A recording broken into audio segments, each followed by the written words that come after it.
আসসালামু আলাইকুম। আকমল টিভির সম্মানিত দর্শক শ্রোতা সবাইকে স্বাগত জানাচ্ছি আরেকটি নতুন ভিডিওতে।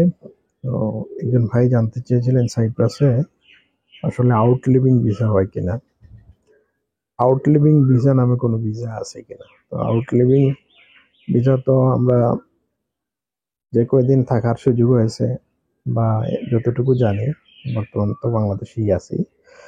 আউট লিভিং ভিসা বলতে কোনো ভিসা নেই। এটা আপনাকে যিনি বলেছেন হয়তোবা আপনার ভিসা করতে সময় লাগতেছে, অথবা আপনার এই ভিসার জন্য তিনি আপনাকে একটা সান্ত্বনা দিয়েছেন। এখন ব্যাপার হচ্ছে আপনি যার মাধ্যমে কাজ করবেন তার প্রতি আস্থা থাকতে হবে, এটা সত্য। অনুরূপভাবে যারা কাজ নেন তাদেরও লোকজনকে এমন বিভ্রান্তিকর তথ্য দেওয়া ঠিক নয় যেটা আসলে আদৌ মানে কি হয় না, আহ, কোনো যৌক্তিকতা নেই। এটা বলতে পারতেন যে হয়তোবা আপনার ভিসাটা সরাসরি কোনো কোম্পানির বা এগ্রিমেন্ট ভিসা নয়। এগ্রিমেন্ট ভিসা বলতে আপনাকে ফ্রিডম দেওয়া হবে, আপনি ফ্রিডম পেয়ে বাইরে কাজ করতে পারবেন, এরকম হতে পারত। এই সিস্টেমের ভিসাও সাইপ্রাসে নেই। শুধুমাত্র একটা সিস্টেম ছিল, এই ক্ষেত্রে এখন বেশ পরিবর্তন এসেছে, যে হাউস কিপিং, বৃদ্ধ লোকের টেক কেয়ার করার যে ভিসা, এই ভিসায় অনেকে যে যারা অভিজ্ঞ, এটা আপনি নতুন গিয়ে এটা পারবেন না।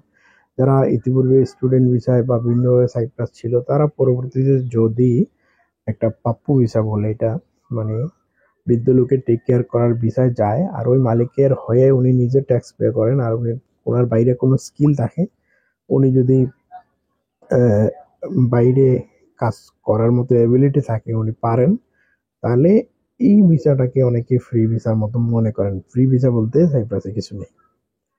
দ্বিতীয় কথা হচ্ছে আপনাকে আউট লিভিং যেটা বলা হচ্ছে, আপনি শব্দ দিকে খেয়াল করেন। আউট লিভিং মানে কি? আপনি যে কাজে থাকবেন, যে কাজ করবেন, এখানে কাজের সাইট বা কাজের কোম্পানি আপনাকে কোনো ধরনের লিভিং কস্ট দেবে না বা লিভিং ফেসিলিটি দেবে না। আপনি আউট লিভিং করবেন, অর্থাৎ আপনি আপনার তত্ত্বাবধানে একটা বাসায় থাকবেন, এখানে খাওয়া দাওয়া করবেন, এটাকে আউট লিভিং বলে।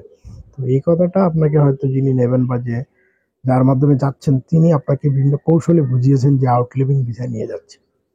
আউট লিভিং বলতে এরকম কিছু না। আপনি একটা কোম্পানি, আপনি যে কোনো একটা ধরেন হোটেলে গেলেন, রেস্টুরেন্টের কাজে, অথবা হোটেলে, আবাসিক হোটেলে, অথবা পেট্রোল পাম্পে, অথবা সুপার মার্কেটে জব পেয়েছেন। এই জবের কন্ট্রাক্টে লেখা থাকবে আপনার লিভিং কস্টটা আপনার নিজের। এটাই হচ্ছে আউট লিভিং। আশা করি বিষয়টা বুঝতে পারছেন। আল্লাহ হাফেজ।